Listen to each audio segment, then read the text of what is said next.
This is Kate Jennifer recording Stuart Rhodes, aka Linden, for the Seen But Not Heard project at his house in Harrogate on October the 27th, 2025. So, Stuart, start from the very beginning, the very start. The very start of Linden? Of you. Oh, of me? Yeah, where were you born? Oh, I'm originally from Halifax in West Yorkshire, and but I left there when I was 16. I finished school on the Friday, packed my bags and moved to Wetherby and started work as an apprentice chef on the Monday morning, and that was me left home and starting a career as learning to be a chef. When was that? What year? 1973. So long ago. And then I moved to Harrogate, switched jobs, moved to Harrogate, worked in a hotel here, and then moved into my first management position, wearing a posh shirt and tie like you do, and then I kind of, a friend of mine was a woodwork teacher in a grammar school, and I was talking to him about career moves and where to go next, and he suggested that I would make a very good teacher. So I said, well, I'm not averse to that as an idea, you know, and then a teaching position came up, here in Harrogate. And he said, apply for it, you know. So he said, you won't get it. He said, because it's a weird interview. So I applied for it, and I shocked myself by getting an interview. And so I came for the interview, and I got the job, and that shocked my friend. Because not a lot of people get the job on their first interview. So and that led to best part of 30 years career teaching, finishing up teaching at Leeds Beckett University for the last 10-12 years of my teaching life. Teaching what? By then I was teaching corporate event management, so still on the hospitality theme, but yeah, that was I enjoyed it. It was great fun. But the interesting thing was, at the side of that I was doing the Linden photography. And that was, looking back at it now, it was madness. It was. I mean, it wasn't every night. You know, you were talking one night a week, maybe sometimes 2 nights a week, depending on what was going on. Certain times of the year were busier than others, and I would finish work, and while my colleagues all knew. This was the interesting point, because I used to take the mickey out of them going home to play with the train sets or do the gardening or do whatever the wife told them to do. And I was going home, and I had lodgers then. I had this big Victorian house, and it was full of LGBT lodgers. And it was you know, I felt like Mrs. Madrigal. You know, we called this. I think it was like 3 gay houses on the street, and we called it Barbary Lane. And I was Mrs. Madrigal for some reason. I still get Mother's Day cards to this day from some of them. And I used to get them in. They said, right, who's coming to Hull tonight? You know, who's coming to Manchester? Or who's going wherever we were going? And I would fill the car with these lodgers or other friends, and the cameras loaded up, checked all the batteries, make sure everything's tickety-boo. And then we'd head off into the night, drive all the way off to wherever we were going. And they'd go into it, we'd rock up, you know, a club. I mean, the best ones were like New Year's Eve, you know, when people are paying a fortune to get into a nightclub. And I rock up with 4 friends, and they know we're coming, it's pre-booked, and in we march for free, you know. Oh, they can't believe I've got them into the New Year's Eve, into Vague or somewhere Flesh or something for free, and it's like, oh, this is fantastic. And then I wouldn't see them again until it's time to come home, and I had to herd them together like cats to get them back in the car to go home. But I would go out and do my photography, and of course it was all on 35mm film. And the worst ones were when I was photographing for Gay Times rather than All Points North. All Points North was straightforward. I'd just go into the office the next day or the day after, because it was a monthly magazine, and we'd just get the pictures developed, and it was all pre-computer. So it was printing out the prints, cutting them to size physically with scissors, and gluing them onto boards, for the boards then to go to the printers to get printed. But Gay Times was different. That was on slide film. And that I had to stop at the railway station, put the stuff in jiffy bags, and send it off to London before I could go home. So we'd get back at 4 o'clock in the morning. I'd have to go to the railway station, put the stuff in jiffy bags, sign all the paperwork, send that off. Then I could drive home, get to bed for maybe 5 o'clock, and then I'd be up at 7 or 7:30 to get showered, dressed and sorted out, and then be in the classroom teaching at 9 o'clock. So you can imagine I was, working on reserve power. There were definitely matchsticks holding up the iris. And sometimes the students did get the grumpy version of me rather than, there was two sides, with the nice me and the grumpy me, and they knew I had been out for the night because it was the grumpy me. And then I would get home from a day's teaching and have to sit down at the desk and 5 1/4 inch floppy disk dial-up modem, write the review and email it in. You can imagine how long that took. So this would be, what year did you start doing the work? So I think my first review was, funnily enough, wasn't for All Points North. My first review was for a magazine in Manchester called Seen Out, and they had a competition, and I entered it. And you had to write a review of your hometown and put with photographs. And I got second place, which was asked to write more articles, so I did. And then a friend of mine called Terry George, he owned a big monthly nightclub called Confetti's in Leeds, which was probably one of the biggest clubs in the north at the time, outside of Manchester and Birmingham. And he knew that I was doing this and liked taking pictures, and he said, you like taking pictures. Do you want to be our scene reviewer for this new magazine I'm starting? So I said, well, what's in it for me? That was my favourite phrase at the time. What's in it for me? And so we struck a deal, and I right place, right time, became the scene reviewer. And but my problem was, we had Section 28, which banned the promotion of homosexuality in education, but was so loosely worded nobody knew what it meant. Just don't say gay was the bottom line. So I realised I couldn't write under my day-to-day teaching name because it would conflict with my day job. My middle name is Linden, so we used Linden, just pure and simple Linden. And we had, and suddenly this page was created, and it was called Out and About with Linden, and that's how he came to fruition, or I came to this alter ego. The next thing I know, I'm bezzing off all over the country, for either going to like Birmingham or Manchester and spending the entire weekend there, doing every bar, club, sauna, shop. It was hard graft, hard graft. And then coming home and writing a big review and listing all the venues and where they were, the addresses, opening times, all that sort of thing, and writing a big review.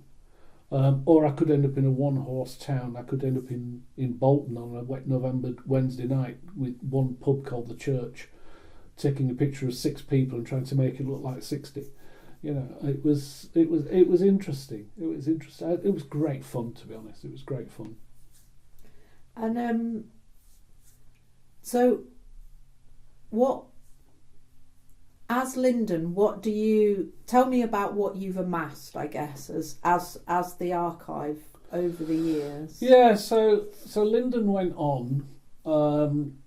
I sort of started. That was in 1989. Seen Out. I remember that. So 1991 was the first. December 1990 was the first APN, with George Michael on the front cover. I remember that. And I stopped doing APN 96, 95, 96. And that was because there was a shift in the music. Suddenly we'd gone from disco and high energy and leather harnesses to high energy house, drug culture. The cans of Breaker and Red Stripe had disappeared and been replaced by bottles of water and powder up your nose. And I felt a complete disconnect. It wasn't my scene, so I decided it was time to step away from that. But by then I was also photographing for Gay Times, and they were sending me off on different projects. They were sending me off to Budapest and Copenhagen and things like that to cover their scenes, and it was a different approach. So I enjoyed doing that. That was more me then, and I was still doing gay pride events. And I remember going to photograph Via Fossa, as it was called then, in Manchester Canal Street, just now called Via. But that was interesting because it was pre-opening and it was daytime, and I was photographing the architecture of the interior rather than the people. Whereas up until then I'd spent years honing, photographing people, getting close up onto the dance floor. So over a decade, I've collected a massive work that I kept the negatives, apart from the Gay Times stuff. That was all in London. So I'd kept all the All Points North negatives, and the body of work is quite interesting because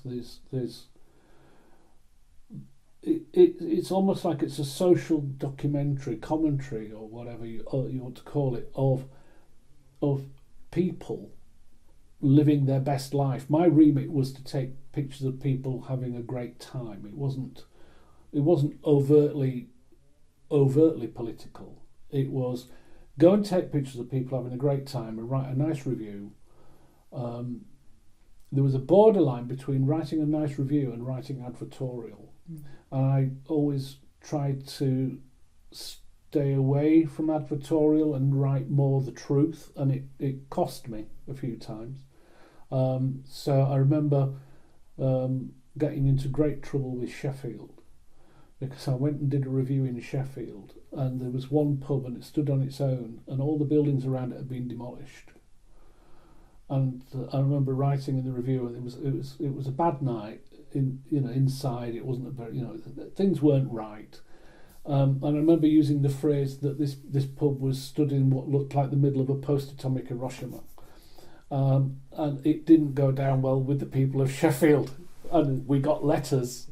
But we published the letters, and we published replies to them as well about, well, do you want advertorial and make things look glossy, or do you want the truth? Because our readers want the truth, and when they go somewhere, they really want to know what it's like. So it was, and sometimes you got letters saying how wonderful it was, and yes, we went where you said, and it was exactly, and it was perfect for us. So it created this, I don't know whether you call it gay tourism or what, but it created people moving around, going for weekends to different towns, to go to different bars. But the archive itself, I've got all the reviews that I wrote, and there's quite they make interesting reading on their own because they give you, you've got a visual representation from the photographs of what towns looked like and bars looked like, and more importantly, the people looked like, what they were wearing, the fashions, the fashion faux pas. It's everything's in there, warts and all.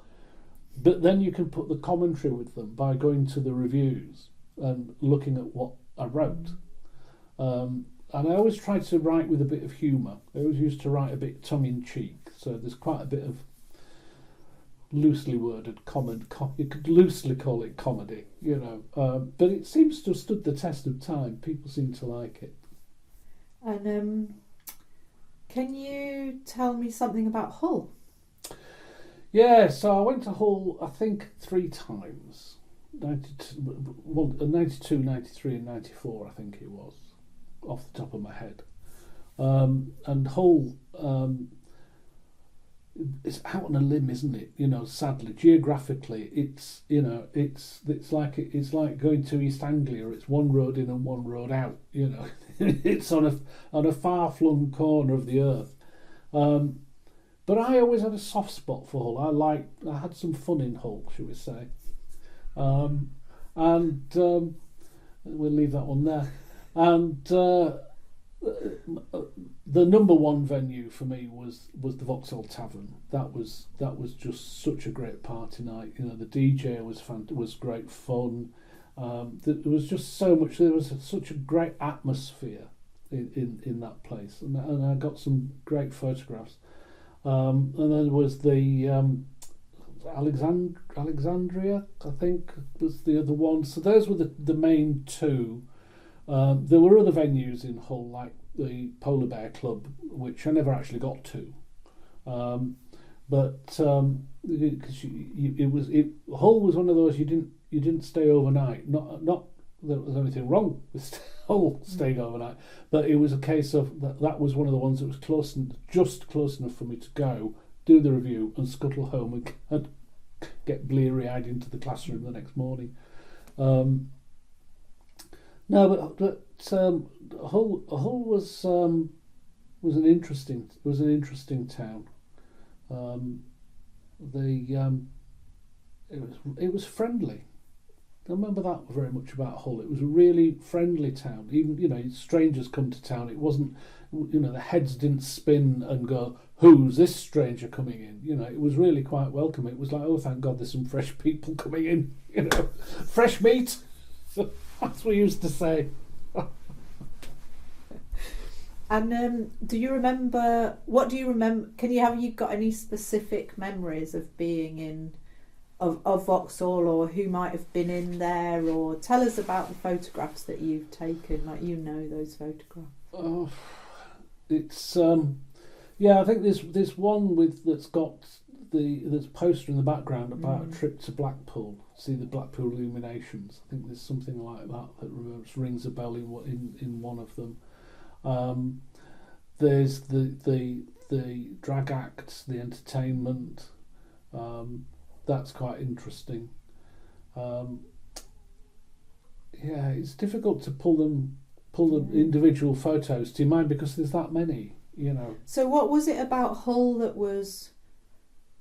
Because obviously you were travelling all across the north. I mean, your remit was the north. So I guess I'm interested to know about it in relation to other cities. So what was happening in Hull? Was doing its thing with Vauxhall and Alexandria and bits of Nights at Silhouette and stuff like that. Was welcoming and friendly. Could you notice anything different or particular about? Yeah, I think it was.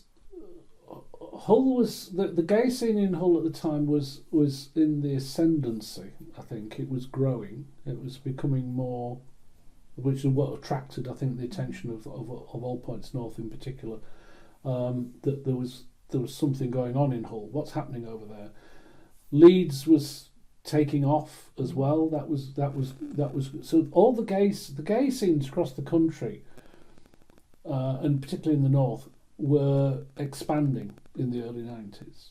Something happened socially.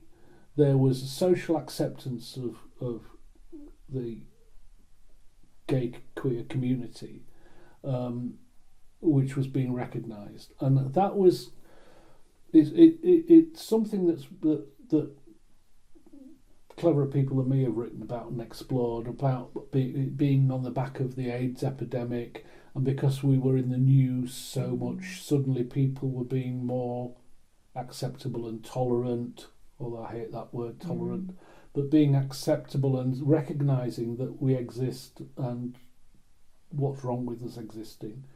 And so there was that shift. And Manchester, of course, was going through the roof. Liverpool was getting new clubs and things like Garland's, Escape.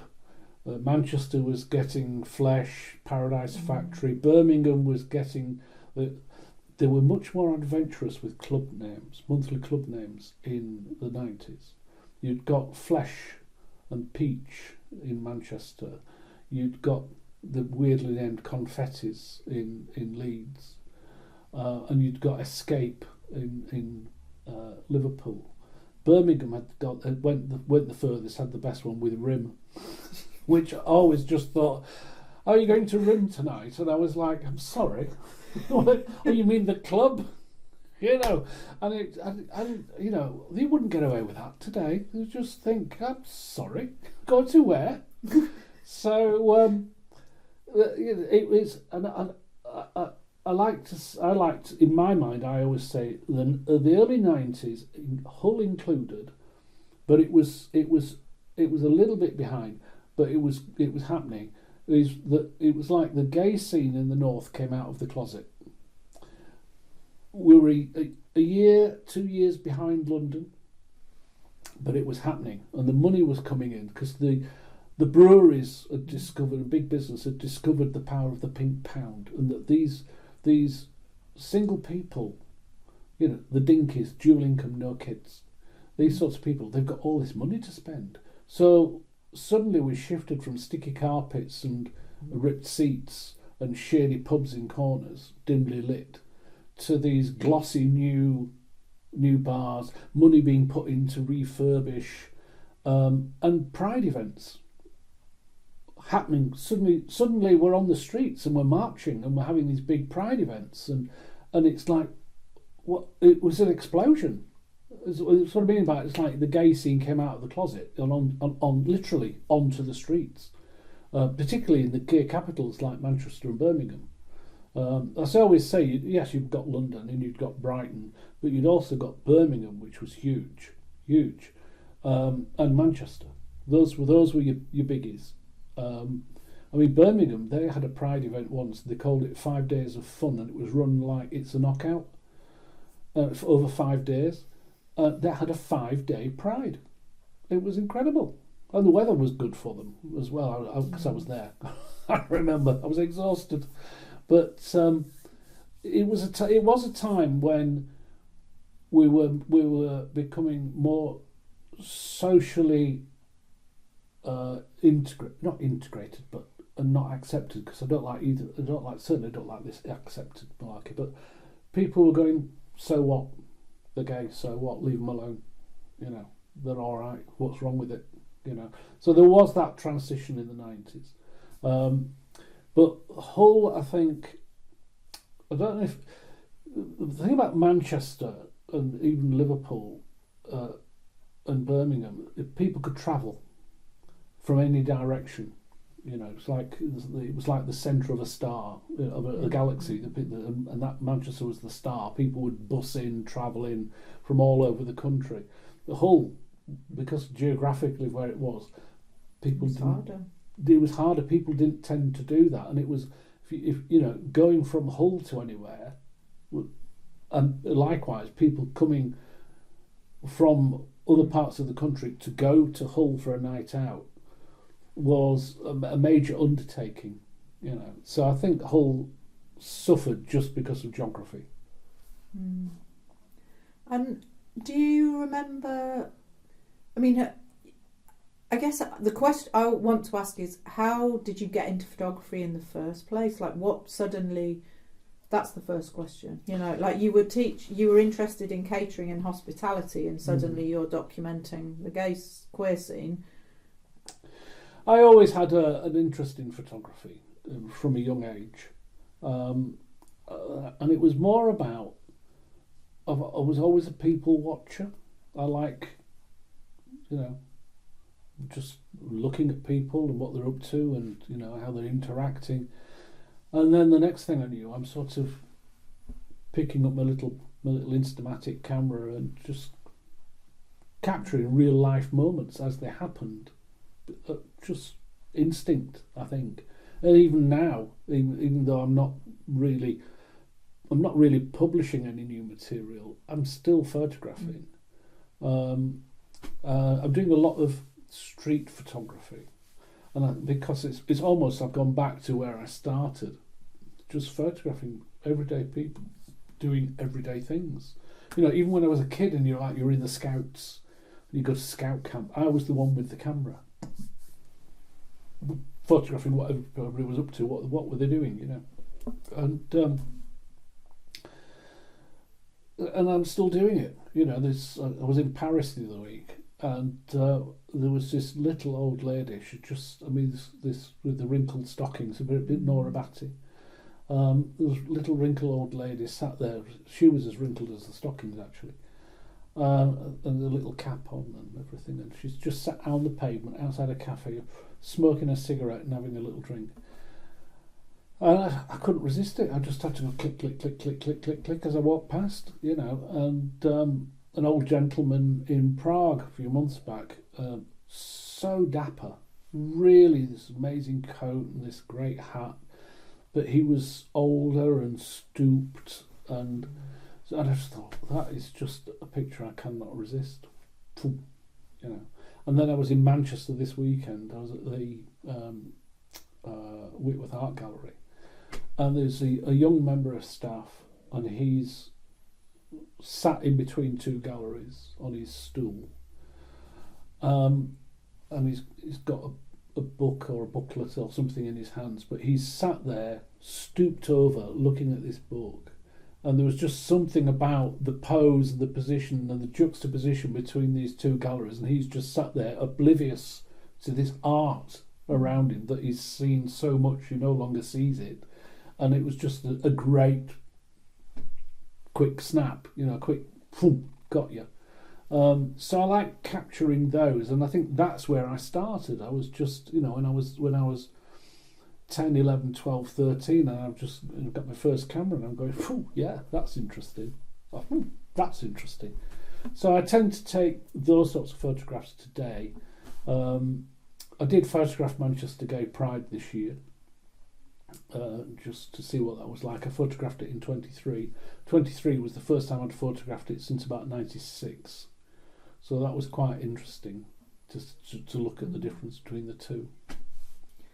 I mean, I'm suddenly struck as you're talking about the idea that you're interested in photographing people that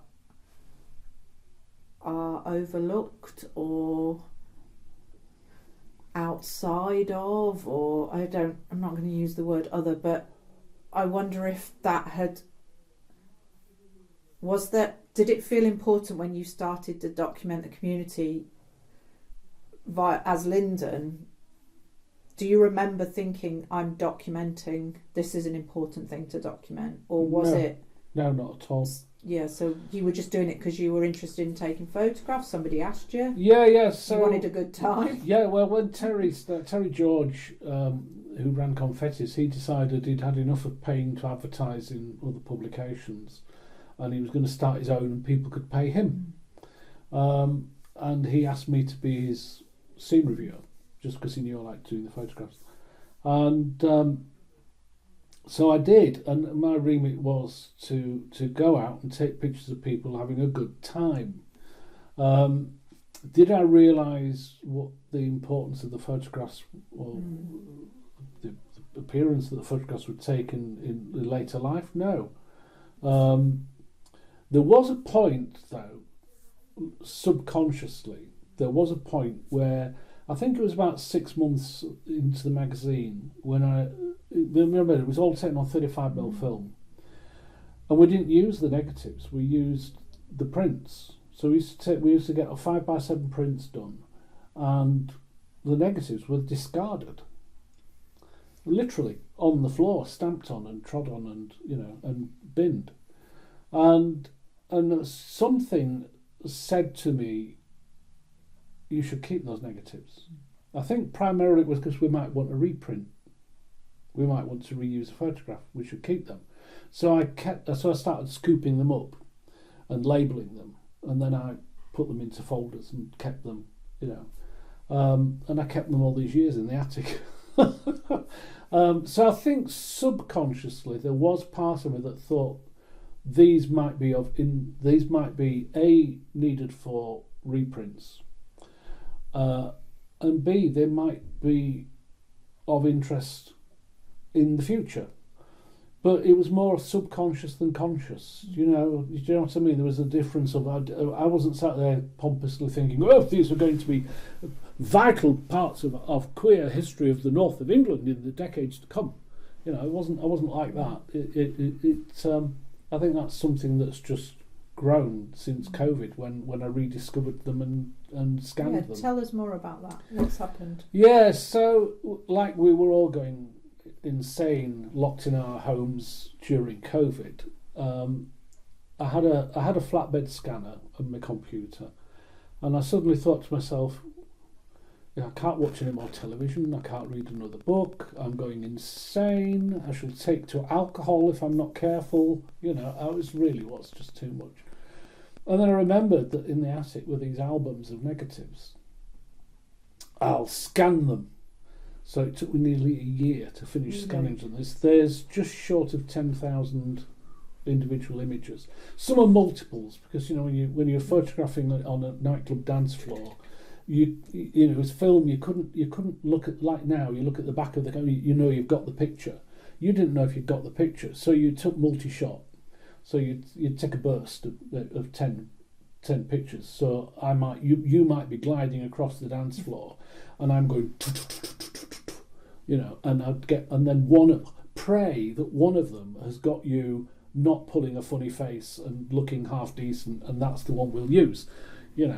So although there's nearly 10,000, quite a lot of them are these burst shots. But it took me in the best part of a year to scan them, because it's a more laborious process than you think, because the scanner would only take eight images at a time.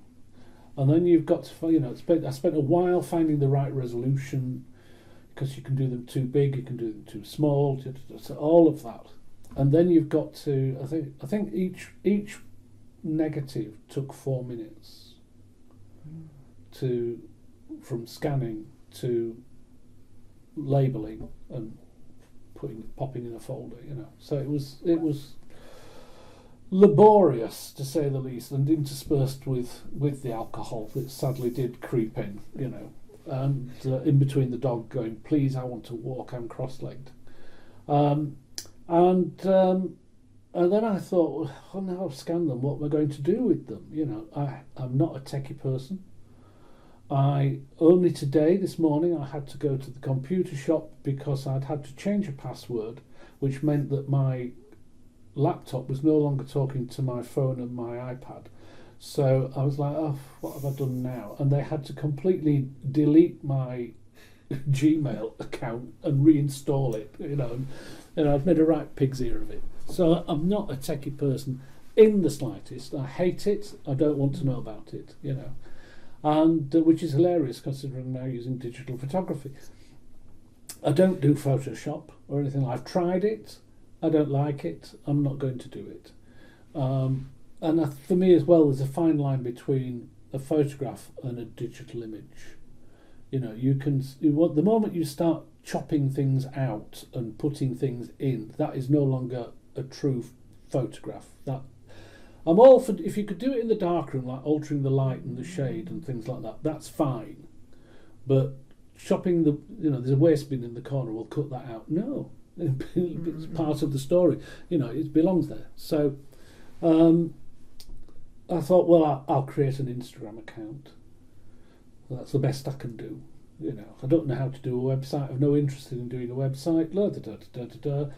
Instagram. So I set up Instagram, and I thought a few people might like to see what they looked like in the 1990s. Look at my hair. Oh my God, I had hair. What on earth was I wearing? Those sorts of things. And that's the sort of feedback that came back. And I remember dancing around the living room, giddy, because I'd got 100 followers. I thought, oh, fancy that.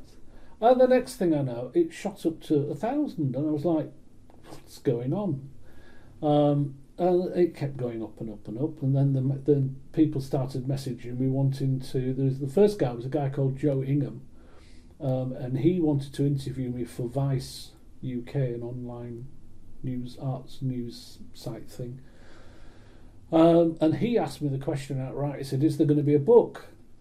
And I went, oh, I'd love to do a book, but I wouldn't know where to start. And he said, well, I do.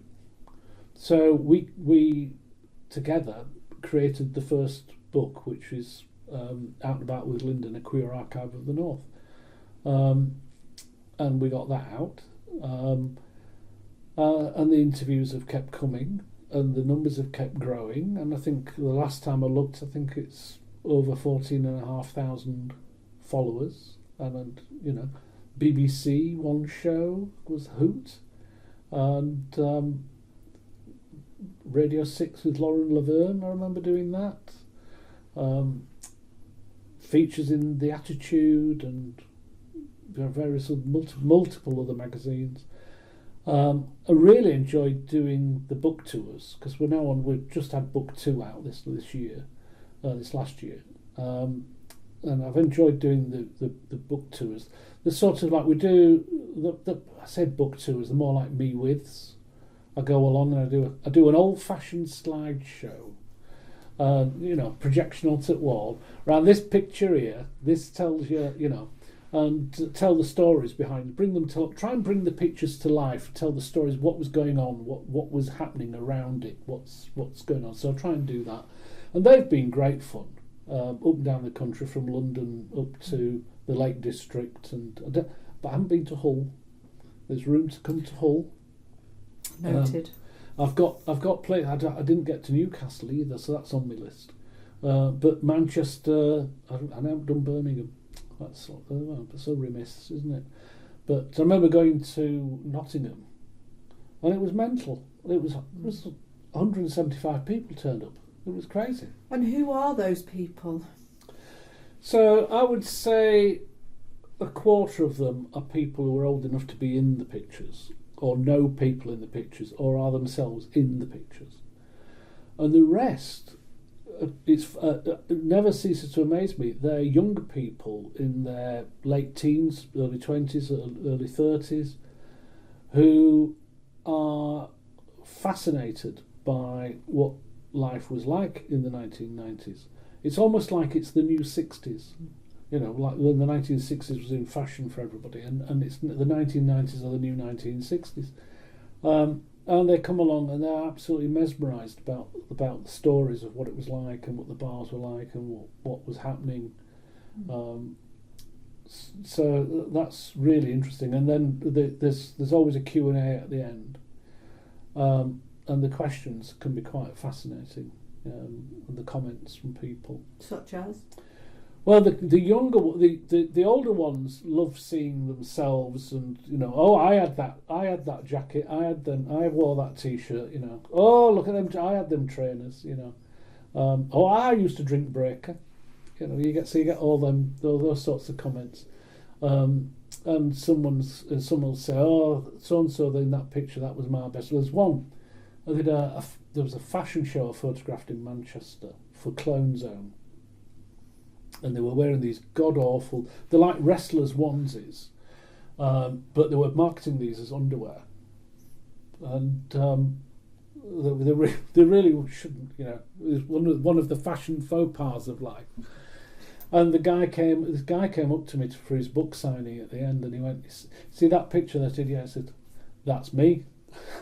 There's this guy, and he sort of like, I looked at the picture and looked at me, and they didn't look like each other, you know. I was, is that really you? I said, that's fantastic, isn't it? You know, I'm thinking, you know, and the ravages of time, you know. But it's amazing. But the younger ones come because they want to hear those stories and compare them to what their lives are like now.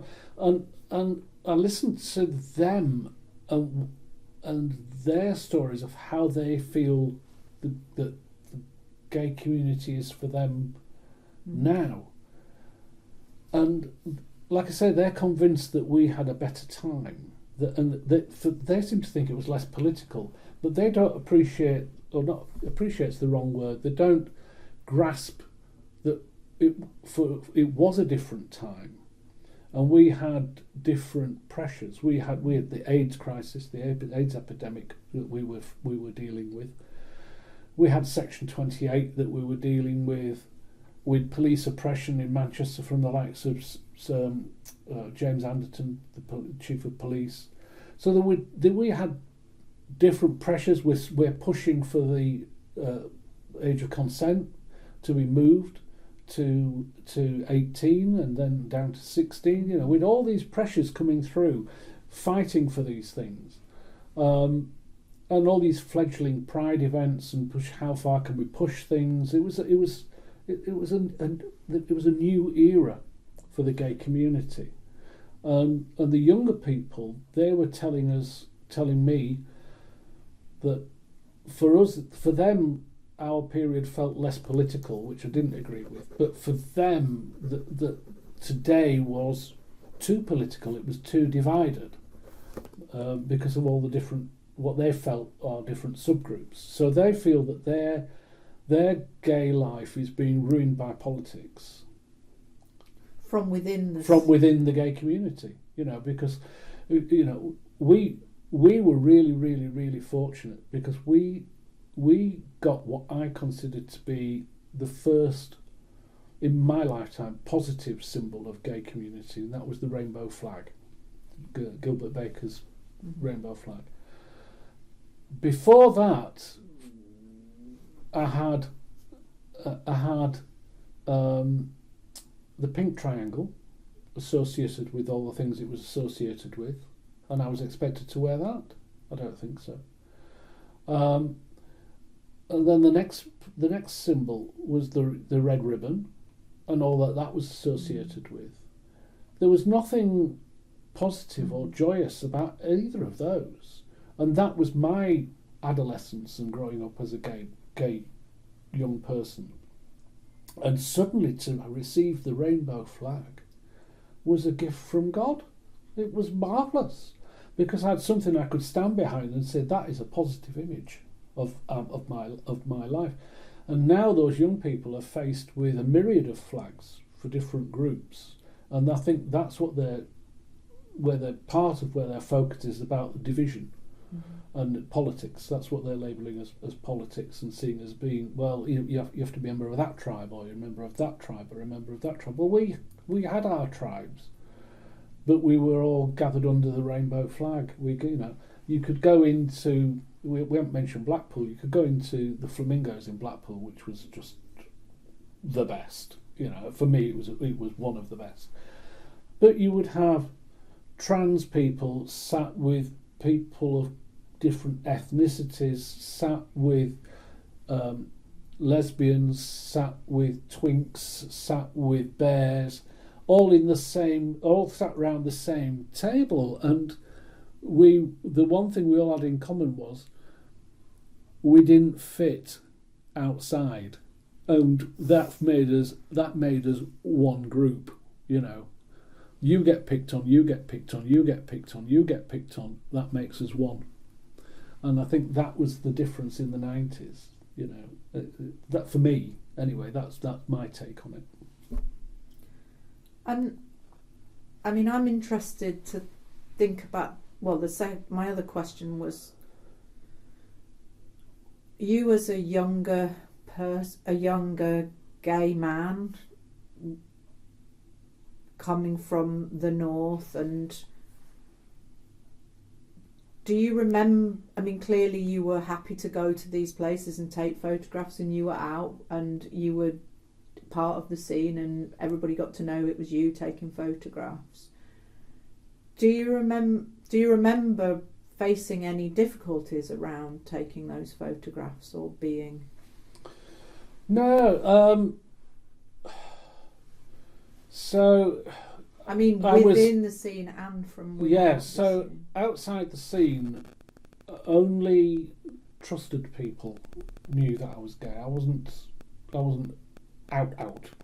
You know, I wasn't shouting that I was gay from the rooftops. It was trusted people knew. I think it's part of the way I grew up, you know, and my working class family background. I didn't feel comfortable coming out. You know, the rhetoric of my own peer group and people about fags, and you know, I just you know, when I was 16, 17, if somebody used the word queer, it was followed by a smack in the face. So that was a different. So I mean, that's a whole other conversation about the use of the term queer, you know, and younger people going, we've reclaimed it, you know, and my generation go, well, no, not for me, I haven't, you know, and there's a whole thing around that. But within the gay community, I remember the only time I ever faced any adversity was actually from a straight doorman. You know, it's quite interesting, isn't it, that we have a gay community that's policed by heterosexuals on the door. You know, I always find that quite an interesting thing, that it's a straight person on the door of a gay venue telling you who can come in and who can't. And there was a nightclub in Manchester called Danceteria. God, it didn't open till 4 a.m. or was it 2 a.m? 2 a.m. it opened. And I went to photograph it opening night, and there was a queue round the block. And I thought, this is a great photo, all this massive crowd. So, camera up, flash on, everything, picture. Well, this bouncer comes burling over, shouting obscenities at me about this, taking his picture. And, look, take my picture. Well, I stood by my car, so I opened the boot, put the camera in, and shut the boot. And I've got some of my posse with me, so I wasn't on my own. And anyway, I let him rant and rave and carrying on, and eventually managed to calm him down and get to the nub of the matter. Was he was signing on, and he thought I was from. He thought I was DHS, and I was, you know, he's going to get dobbed in. I said, look, you know, I'm not. This is what I'm doing, you know, for gay times. I said, all you have to say to me is, please don't use my photograph, and your photograph won't get used. As simple as that. So he calmed down after that. But he was after the camera and the film and everything. So, and that's the only time I ever met any adversity. The worst adversity I ever met was in my final 4 or 5 years of teaching in a university. From the staff. Because? They were homophobic. Big time. And ended up having to go to HR and get them sacked. And I just think, I've gone all the way through teaching in FE with 16-year-olds. Never had a problem. Gone through my life, really, with apart from the odd faggot shout, you know, which never came to anything. I've never been queer bashed or anything like that. I've been really fortunate in that respect. But to come up against homophobia and homophobic language directed at you in a university setting was quite a shock. Twice it happened. So yeah, that was the only place I've ever encountered it. It meant in a situation where I felt really threatened. Sad. Very sad. For a university. And not from the students, but from the staff. So, which makes me think that the body of work is deeply political. And I know you didn't set out to make a deeply political body of work, but it now can't be anything but, in a way. What do you want? I mean, I know this is an interesting point for you. Yeah, I've had a few events and exhibitions with talks with university students and other photographers, and I'd love to hear and find it quite fascinating what other people read into my photographs. In a way, I like to sit back and let them read what they want into it and listen, rather than chirp in and say, well, this means this to me and that means that to me, because everybody takes something different from a story, don't they? They can watch a movie or they can read a book and all come away with taking something different. And I think it's the same with the archive. People go into it, they embrace it, they look at it, and they take something different away from it. And some people do like to look at it from more of a political stance and what it means. And I see it more as a social commentary on a decade of LGBTQ history, and how it fared through that decade. And you can call that political if you want. But I don't tend to delve into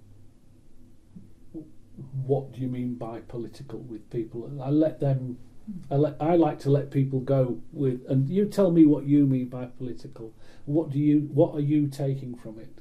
So I've had some quite heated discussions with other photographers at round tables on it, and I found it absolutely fascinating what people take out of it. What I like is that people are engaging with it, and people, the one thing we've not discussed really, and I think it brings in politics, is the Instagram account itself, because the magazines, when the images first came out, are one thing. You've got the magazines with the review, and you can put the two together to get a full picture. The Instagram is just the photographs with a caption of a date, time and place. There's no backstory to it. There's no where it was. There's no, it'll say Manchester 1992, Hacienda Flesh or something like that, and that's it. But there's no other context that you would have got from the scene review. But you're getting a different context, because the thing, I go on Instagram, I post a picture, it's gone. I've let it out into the wild, it's there. What I love is the commentary that comes underneath the photographs that I have no control over whatsoever. People going on there and making comments about the photographs, and the really beautiful thing is people refinding each other as well. The people come on and go, oh, that's so and so, that's Vivian. I haven't seen Vivian since 1989, or and then somebody goes, I know Vivian. Vivian's living in such and such a place. I'll put you in touch. And then these people are and the conversations, and they're all there on Instagram. It's absolutely beautiful.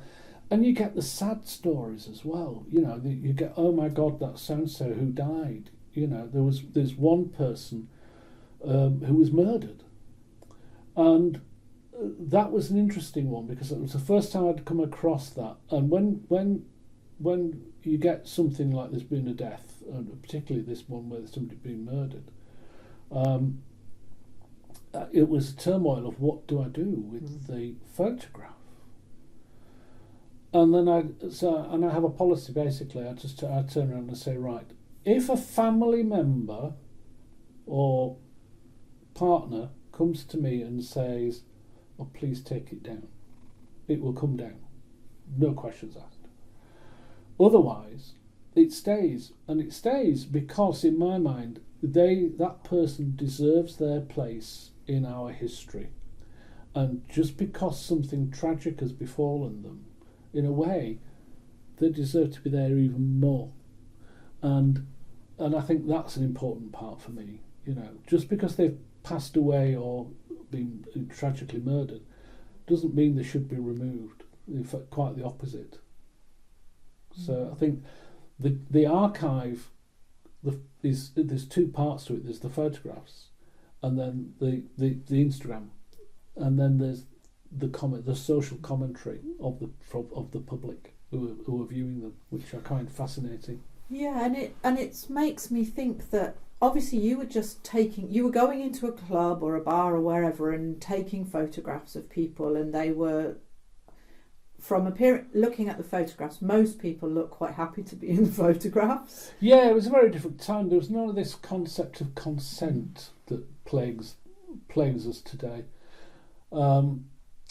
There'd be an announcement when if you were going to the Vauxhall Tavern in Hull, there'd be oh, gay times are here photographing tonight. If you don't want to be in picture, bugger off somewhere else. That was the sentiment, because the landlord wanted the publicity. A feature in a gay magazine could lead to some new fresh faces coming over to Hull and to his bar, or so that was their attitude.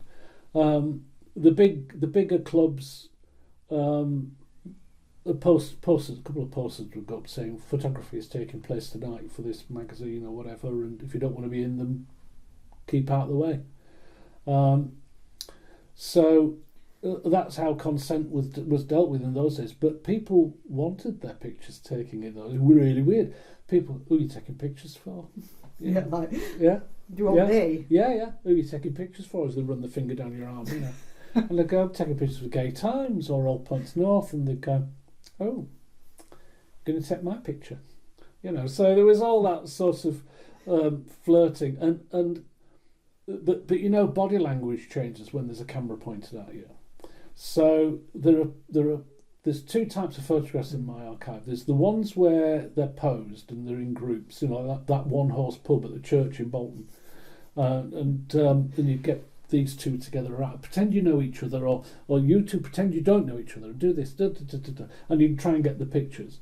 But my ultimate favourite pictures are the ones where I've managed to get close up, like on the dance floor or at the edge of the dance floor, and just capturing people in complete, for want of a better word, gay abandon, who are just away with the music and the moment, and just leaning in and going, boom, and you've got the picture, And then they've seen the flash go off, or they've not. You've got, just take your picture for Gay Times. Is that all right? And they go, yeah, it's fine, great, yeah. And of course, the beauty was they couldn't come up to you with the camera like they do now and go, oh, can I see the picture? Can I see the picture? Oh, take it again. And in those days you couldn't do that because it was film. But what was really fun was everybody was waiting for the magazine to come out. Am I in it? Am I in it? I had my picture taken. Am I in? And I'm in.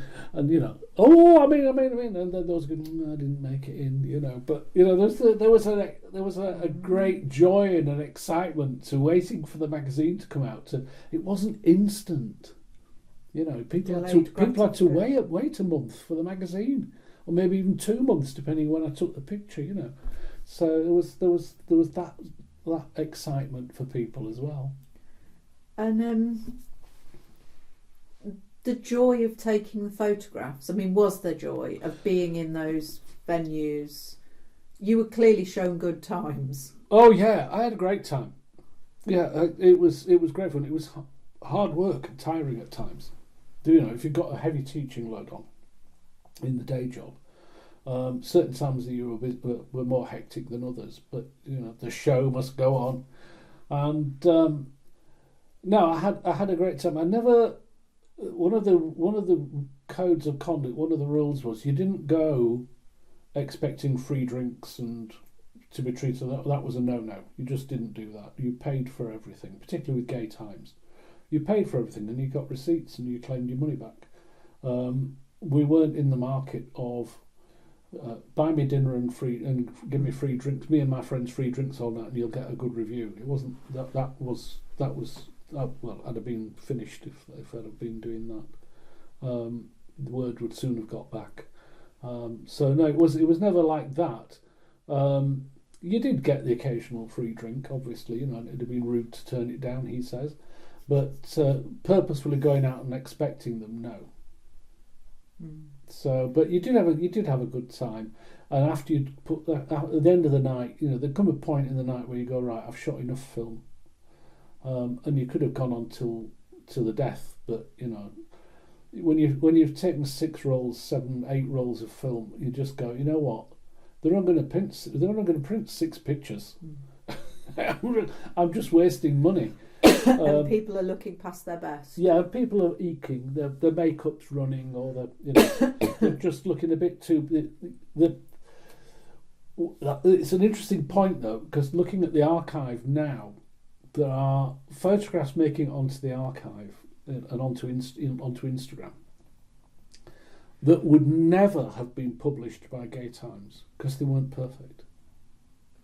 Imperfect in what way? Well, no, because they wanted the perfect shot for the magazine. So if you've got people on the dance floor going, pulling a pose, it needs to be a perfect photo. So the look's got to be right, the position's got to be right. Everything's you've got to look at it and go, yes, that you know. You look at a picture and you can literally, I call it the 10-second rule. You can go, no, yes, and you can just do that, and then and that's really easily done. But I'm putting pictures on the Instagram, and I put one the other day of three lads at Manchester Pride.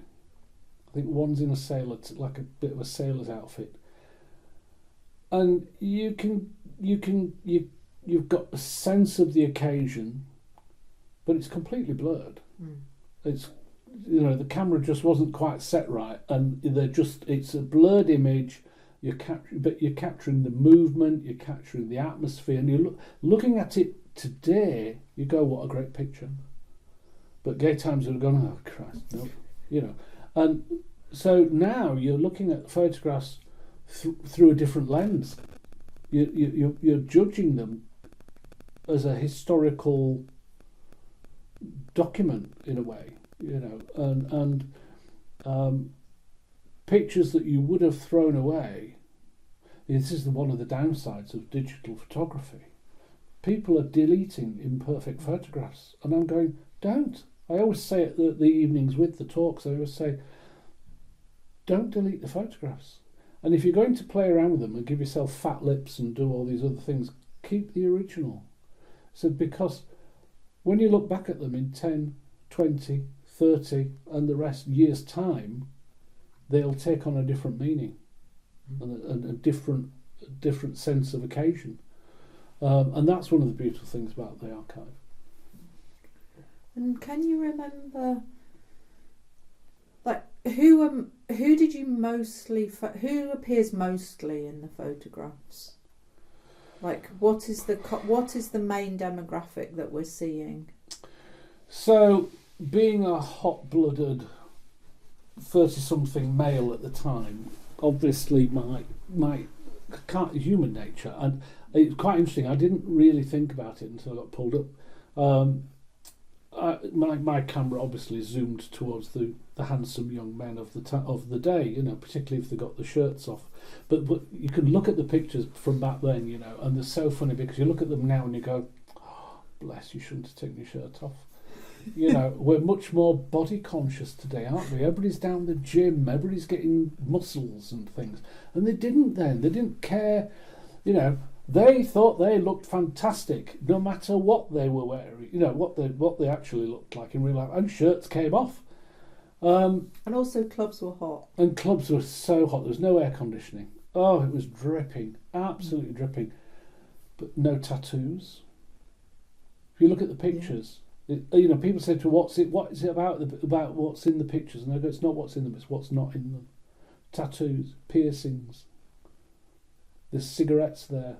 There's cans of Red Stripe and Breaker. There's just the difference between then and now. When you look at them, the fashions, the haircuts, all these sorts of things. So there's so many things depending on what is it you're looking for in this picture. Why are you looking at this picture? What is your purpose? Are you a fashion student? Are you a historian? Are you what is your why? So depending on why you're looking at the picture, you see different things. So yeah, I did. When I look back through the archive, but what I am quietly proud of is, without realising I did it, I did take a good number of photographs of lesbians. I got, for the time, a good ethnic mix. It could have been better. But the 90s was a very different time. We weren't thinking about things like that, And then I got pulled up by 4 older guys in Flamingos in Blackpool. And they said, it was a side as I was walking past them. You never take pictures of us, do you? We're not young enough. We're not pretty enough. And it made me stop and think. And I go, they're right. Why am I not taking their pictures? Why am I only taking pictures? Because my remit was to take pictures of pretty people having a good time. Well, they're pretty and they're having a good time. Just because they're in the 60s doesn't mean I shouldn't be taking their photos. So I did start taking pictures of older gay people as well. So when I look back through the archive now, yeah, it's predominantly young males. Sorry, but there is also the others are in there and can be dragged out. But also through conversation, I think through this conversation, what's interesting, well, like anybody's taking a photograph, there's lots of stuff around the photograph that's being left out. And yet, if we're not careful, we read that body of work as that's just what it was. It was only young people, it was only young men having a great time in the 90s. Yeah. But actually the scene was much more diverse, a very diverse scene. And and thankfully, particularly in the wider shots, you see that. When you look at the wider shots, you can see that diversity particularly on the dance floor. So thankfully. I think through doing the work around Hull, there's this idea that in Vauxhall and Alexandra, all of those, it was a really hugely diverse environment in there. Hugely. Can you remember anything? It was very. I think it was predominantly, from my recollection, there was the middle group of sort of in their 30s and 40s who were very quite plainly dressed. You've got a few of the older queens in the corner, who'd come in and be having their halves of bitter or whatever, or usually a whiskey or something, something like that. And in their tweed jackets and just they've come out in their best. They've got a shirt and tie on, and then you'd got the young fillies coming in, dressed to the nines, like they should be in Manchester or somewhere like that, but they haven't got Manchester to go to, but they're getting dressed up anyway.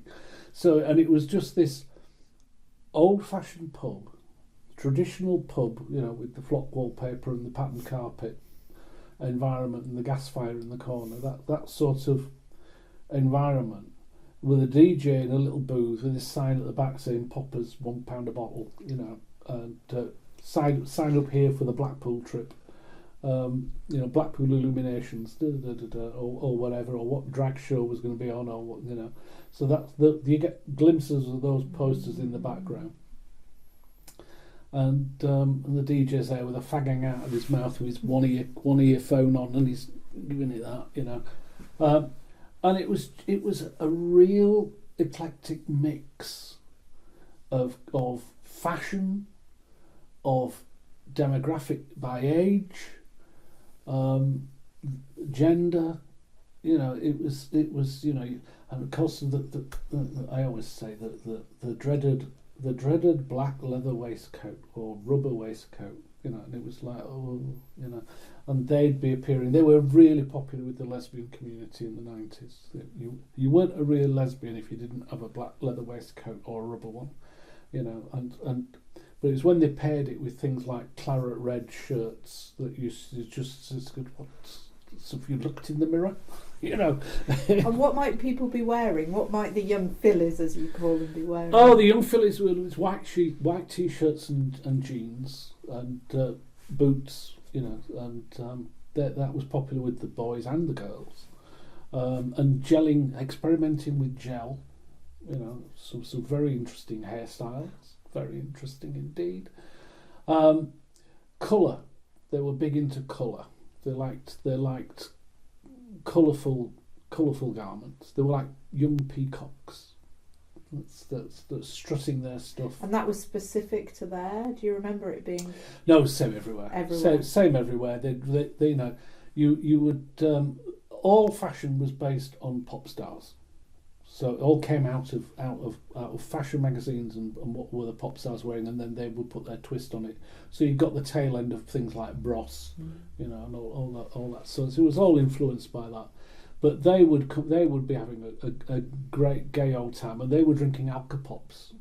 Were all the fashion then, hooch and things like that. Was it White Diamond or something? Yeah. So they were all drinking that sort of stuff and getting off their tits. It was just the funniest time, So you've got the old couple in the corner drinking whiskey. You've got the 30, 40-year-olds who have tried to dress down a bit more casual, but they'll still be wearing a V-neck sweater, you know. And straight or gay? Oh, gay. Yeah. Because there is also a big conversation around these places being very mixed, as in. Yeah, I think there was. I think not so much at the weekend. I think there were much more gay at the weekend. I think it was straight community might go. You know, the straight people would be going in, and predominantly straight men. Interestingly enough, I don't recall, but was I one? I don't recall, but then again, I wasn't actively looking for any straight women. Sorry, apologies that I wasn't. I was looking at Candy, and well, it's human nature. I'm sorry, you know, it was your job. It was my job. That was what I was there for. So, yeah, there was an element of straight people, but I think there was less so at the weekends. You know, Friday and Saturday night was probably more gay than people could take. And very busy. Packed, absolutely packed. Particularly the Alex, when you came out of the Vauxhall and you went next door to the Alex. And that was, you know, for the later night, and it was heaving. Do you want the story of the yeah? So this, I had three friends with me. There was Kieran, Edward, and Neve, and they were stood in a row, and this young man, went up to Neve and looked her up and down and went, you know, are you single? You know, how about it? You know, and Neve was stood there, I have to say, in her white t-shirt, if I remember rightly, and her black leather waistcoat. So let's be fair, with her very short haircut, absolutely mortified and offended, because she turned around to this young man and went, "I'm a girl," and this young man went, "Oh," because he obviously thought she was a boy. And so, having said that to Neve, she looked to her left where Kieran was stood, and she went up to Kieran and she looked him up and down and she went, "What about you?" And Kieran lied and said, and just looked at this young lad with disgust and went, "I'm with someone." And so, oh, right. And then finally moved to Edward, who was the end of the line, and looked him up and down. Well, what about you? And Edward was absolutely mortified. "What am I? Third choice? What?" So you can imagine going home in the car. So this young lad went away with a flea in his ear. He was just sort of like, I mean, he was so drunk anyway, I think, or on something, but he was out Popper's of it. £1.50. Popper's £1.50. And he was just, you know, so he just went off in a huff. But going home in the car was absolutely hilarious, because Neve wouldn't stop going on about him thinking she was a boy. And said, "Well, you know, Neve, you are dressed. You know, shall we look in the mirror and wonder why he thought that, you know?"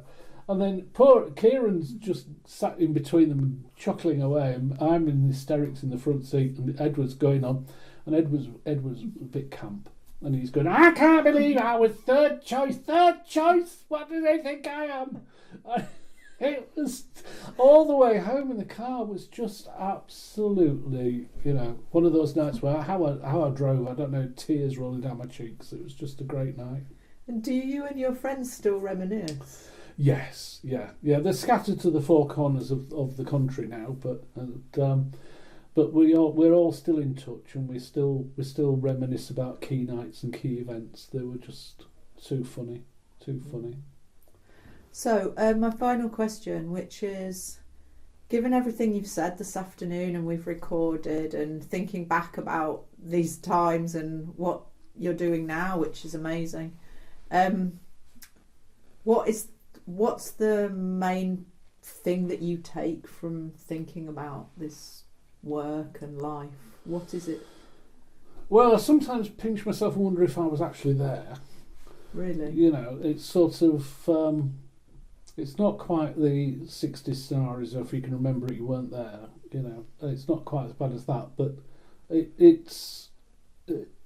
it's not long ago, but it is a long time ago, and the recollections are few and far. They get fewer and further between them. Things get mixed up in your mind.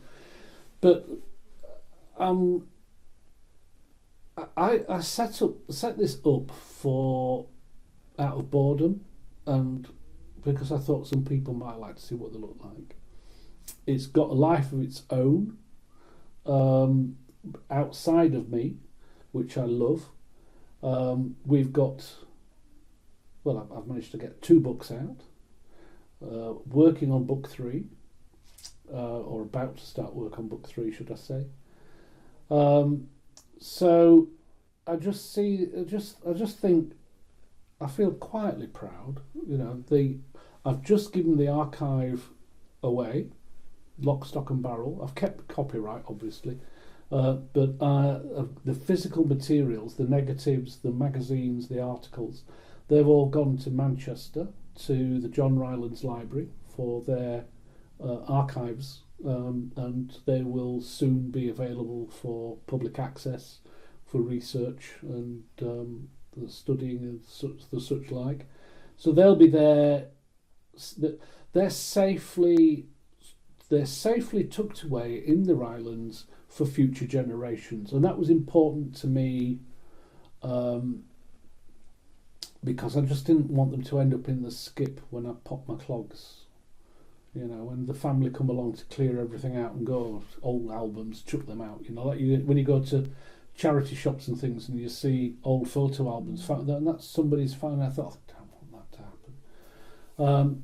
So I rather like the fact that they're tucked away there for future generations, and I like the fact that they're tucked away in the north of England where they were taken. And as much as there are amazing places like the Bishopgate in London, it's London, and these pictures are 99% taken in the north. And I think they should be accessible for people in the north to study and research and use for decades, hopefully, to come. What's next for me with this? Well, as I said, book 3, a movie. We're going to make a movie. So a 90-minute docudrama, which will hopefully be out at the end of 26. So that's will hopefully be out at the end of this next year. Yeah. And a companion book to the film out in 2027. So there's a lot going on, none of which I ever thought would happen. I just thought a few people might like to see what they looked like on Instagram. I didn't see myself on the BBC One show. I didn't see myself talking to the BBC Radio. I didn't see myself in numerous magazines like newspapers like the Liverpool Echo, or having a 10-page feature in Attitude magazine. And I just think this is all just a little bit crazy, but I'm enjoying it. I'm enjoying the ride. It's like, I tell you what it is. I had to create this character called Linden because of Section 28 to do the photographs.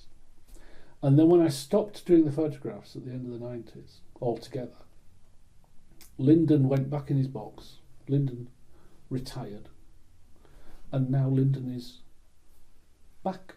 He's having a resurgence. So Linden is back, is how I see it. It's sort of, I'm not out there doing the photographs in the same way. I've done a couple of Pride events and things, and I'm out doing talks and stuff like that. But yeah, it's a bit of a comeback. I'm having a bit of a comeback. I'm the comeback kid. I wonder how many comeback tours I can have. They're never ending. This is the final tour. No, it's the final tour. Yeah, great.